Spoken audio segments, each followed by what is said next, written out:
on nous a menti. Lorsqu'on nous a parlé de l'Afrique, on nous a menti. Et lorsque nous parlons de l'Afrique, nous Africains et Afrodescendants, nous nous mentons à nous-mêmes. Bonsoir à tous. Good evening everyone. Je vais faire ce petit mot d'introduction en français. Voilà, c'est fait. Aujourd'hui naît Incarnation. Incarnation aurait pu s'appeler Initiation. Et Incarnation démarre, vous allez le découvrir ici en rentrant, sur un constat qui est fort, sur une déclaration, une affirmation qui est très forte.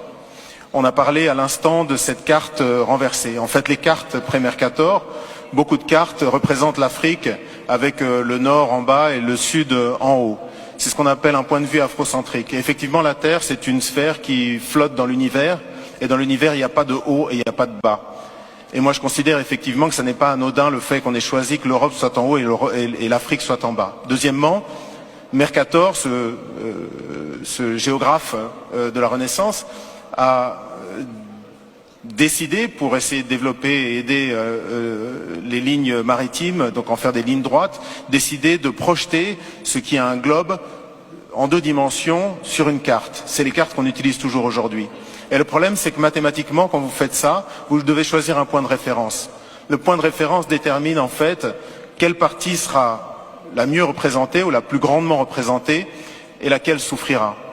Et moi, j'ai appris, comme certainement vous tous ici, que l'Europe avait une proportion qui était presque comparable à l'Afrique, ou en tout cas une partie de l'Afrique. La réalité, lorsqu'on regarde en termes de superficie et de kilomètres carrés, l'Afrique peut abriter la Chine, l'Inde, l'Amérique du Nord, l'entièreté de l'Europe de l'Est, plus quelques autres pays. Et donc le premier statement qu'on affirme avec beaucoup de force avec Handel, c'est « on nous a menti ». Lorsqu'on nous a parlé de l'Afrique, on nous a menti.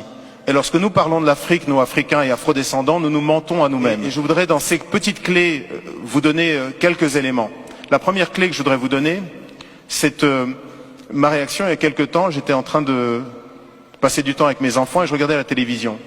Et il y a une jeune artiste angolaise qui est brillante, qui est magnifique, une chanteuse magnifique, Perola, qui est quelqu'un qui a tellement de force, de caractère et de conscience, une immense artiste vraiment.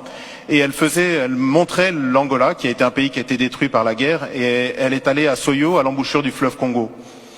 Et à Soyo, à l'embouchure du fleuve Congo, il y a une pierre sur laquelle Diego Cao, donc un explorateur portugais, a marqué donc des inscriptions pour dire qu'il était arrivé là en 1482, donc 10 ans avant que Christophe Colomb n'atteigne les rives de l'Amérique du Nord. Et cette jeune chanteuse a dit en portugais, je vous le traduis en français, elle a dit voilà, 1482, Diego Cao arrive ici et c'est maintenant que commence notre histoire. Et j'ai sauté sur place, j'étais vraiment saisi en me disant mais comment est-ce que cette femme qui est une artiste tellement consciente, tellement belle, comment est-ce qu'elle peut penser que notre histoire a commencé le jour où un blanc a posé le regard sur un noir? Et ça, de même que la carte, ça n'est pas quelque chose d'anodin.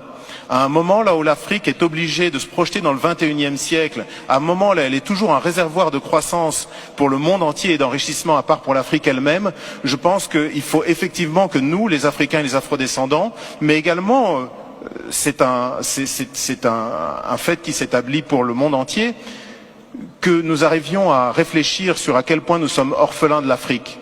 Vous savez, ce concept de mémoire fantôme, lorsqu'on vous ampute une jambe par exemple, vous avez une démangeaison où l'orteil vous gratte, mais il vous gratte terriblement et vous êtes absolument persuadé que c'est votre orteil, même si vous savez que vous n'avez plus d'orteil.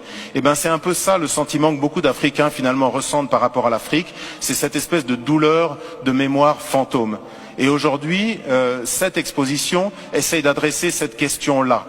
Réapprenons, nous, les Africains, mais aussi tous les gens qui ont un intérêt par rapport à ce continent, à nous regarder. Désapprenons ce que l'œuvre coloniale nous a imposé, qui est un regard décalé vis-à-vis de nous-mêmes et de notre histoire, un regard exotisant, et apprenons à nous recélébrer.